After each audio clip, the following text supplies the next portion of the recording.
Hi, this is Penny and welcome to my studio. Today we're going to look at making a little embellishment which I term a pretty, for want of a better word. Before we actually get into the step-by-step process of making them, I'm just going to show you a few fabrics that I've made from scraps, and that the leftovers of these, once they've been used for a project, are great for using on the pretties. If you don't have your own made fabrics, that's fine.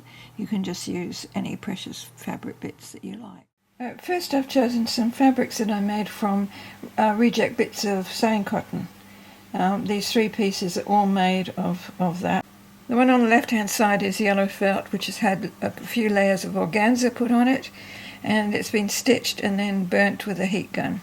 The centre one and the right-hand one are made just with odd shapes of fabric scraps laid on to other fabrics, and then the same procedure, they're layered with organza and then stitched and then burnt with a heat gun. And these are just layered scrap fabrics, but they're larger scraps. The red one is made with diagonal layers of pieces underneath, and then long strips of fabric sewn down and embroidered over the top. The little one in the middle there at the top is the same process, except it's just striped one layer, and it's short pieces that are joined into stripes, and then it was stained with wood stain, dilute wood stain. And the slashed fabric on the right was just larger pieces of scrap, layered one on top of the other. There were probably 6 layers in it, and it was stitched and then slashed between the stitching lines. A selection of hand-coloured laces, mostly left over from projects, but they're all useful to some degree. Let's go now to the first pretty. First of all, you need a piece of felt 7 by 10 centimeters. And then you need a piece of fabric, something attractive but not too bright. And in this case, I've used a piece of velvet. Then you need an attractive piece of textured and interesting fabric to go on top of that. Either one piece or 2 smaller pieces, it doesn't really matter. You need your main flower, which is that one, made from a paisley tie, necktie, and it burns around the edges and leaves a nice black line. So that's my main flower with a recycled button in the middle. And then I've got a piece of yarn which has got similar colours into these two, and I'm going to use that to make a secondary flower. This piece of lace from a woman's top I've hand painted in a mossy green, and also these 2 pieces are hand painted as well. Then there are glass beads, some glitzy bits there. I'll probably add more towards the end of the project, but at the moment I've just isolated those from the big box of stuff. And a brown, either a timber or I'm not sure what it is, whether it's coconut or timber, but a brown bead. I'll put a small one on top of that to hold it in place, and I'll probably use this purple one for the centre of this woolen flower. So that's basically all the things that you need. You can see here I've got a piece of black felt with the velvet stitched onto it. Now it's 2 strips of velvet, and it's just tacked around the edges. You don't have to be fussy, just big stitches all the way around just to hold it in place, because you're going to be putting so much stuff on top of it that it will be well held down. You need a second piece of felt as well for the lining, and I have that shown on the left. So just cut it to the same size and lay it aside. This is the fabric that is multicoloured and has gold threads through it and deep rich purples underneath. I hope you can see it if I move it around. I'll bring it up closer to the camera. It's a piece of made fabric, and I think it's probably a really nice little bit to have on there. Right, now I've placed my bit of textured fabric in there, and I've left a border of both felt and velvet around the bottom left-hand corner. I don't particularly want it to go right to the edge, So, and because I'm going to have the flower at the top and another flower here, this is my major part of the piece. So here I've added a bit of olivey green lace, which just comes over and fills that area a little bit. So the next thing is I've got this lacy fabric, mustard coloured fabric, and I'm going to cut it up and I'm going to gather it so that it can go in the corner, either in this corner or in this corner. Now you can see that I've turned the yarn into a flower and I've sewn that little button into the centre of it. I've left my needle attached because I'm going to be sewing it onto this shortly. And now you can see everything sewn on, flowers and base bits. And now all I have to do is sort out which dangly bits and which glitz bits I'm going to add to it.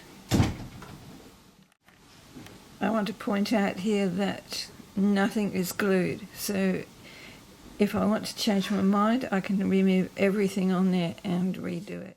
You can see here that I've sewn on all flowers. I've added a small hand-coloured commercial type rose, and I put in the little jewellery bits and a glass leaf. There's the rose hidden away under there, and the coconut or the wooden bead.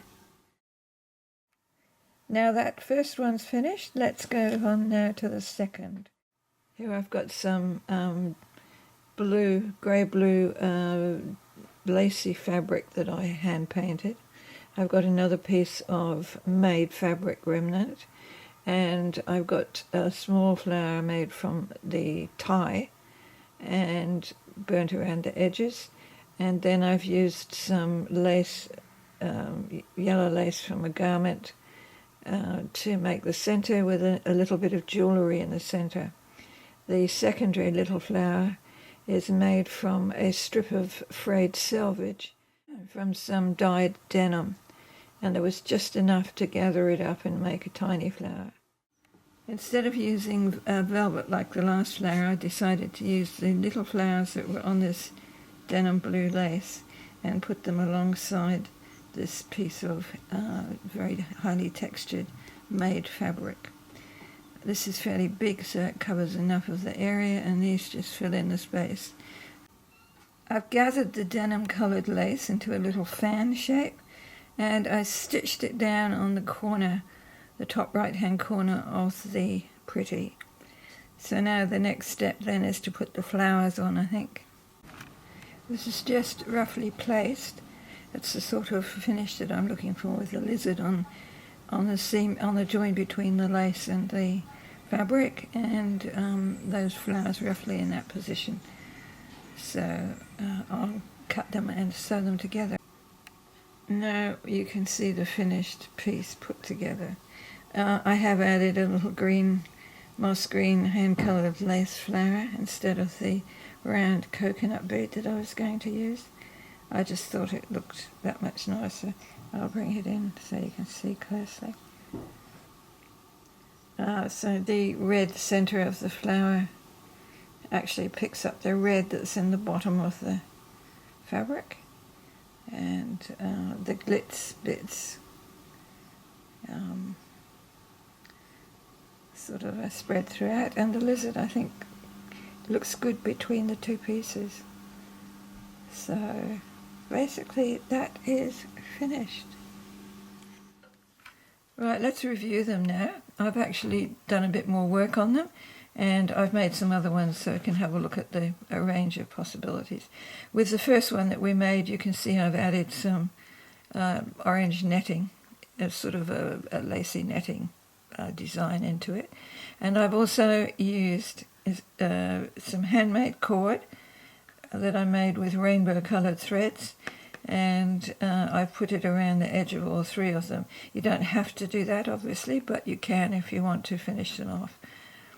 Now the second one we made, here we've got a subtle complementary. We've got a blue-grey and the orangey brown tones, which give you a slightly more interesting effect. This one here was another one that I made with the same fabric, the tie fabric, and some stitched strips of fabric that were left over from another project, and here we've got a stronger contrast, but we've got lighter tones in these greens, but also a bright saturated limey green with the reddish orange, which is a complementary, which makes it stand out quite. That's actually probably my favourite one, I think, of the three. Then I started making some in different colours. This is tea-dyed bits of lace and doilies and things like that. And then I've got a duck. I'm not sure, it's not plastic, but I'm not sure exactly what it's made from. And I've got a scarf here, a silky translucent scarf, which has got a bit of glow in it, and some wooden beads. And a bit of striped denim there, just a narrow strip. And some lacy fabric edging there, and some textured denim there. This one is also a tea-dyed one, a little bit of striped tea-dyed cotton, and a brass, or a brass-looking sew-on disc, a coconut bead, some glossy wooden beads, and a little elephant made in the same stuff as the those two are purchased, and a coconut disc there. This is a piece of tie which I thought picked up the scarf. All three of these can go in a set because they're using the same scarf fabric for the flowers. Again, the scarf fabric. This has got the lacy fabric from the first one, and I've also used the edging there as well, plus the striped denim, another elephant, coloured off-white rose, and some more tea-dyed lace with an old piece of metal bead. So there you have the three tea-dyed and denim and bloom fabrics. Okay. You'll notice the edging on this is actually done with embroidery thread, a dull blue grey variegated that I had, and I've just done blanket stitch all the way around the edge, or buttonhole stitch, which I like to call it. Yeah, that's it basically. You'll find a few more images of really brightly coloured ones at the end of the video, so do check them out. I hope you've enjoyed seeing how they're made, and that you have learned enough from it to make your own pretties and take them off in any direction that you want. You don't have to follow these instructions. You can do anything that you want with these.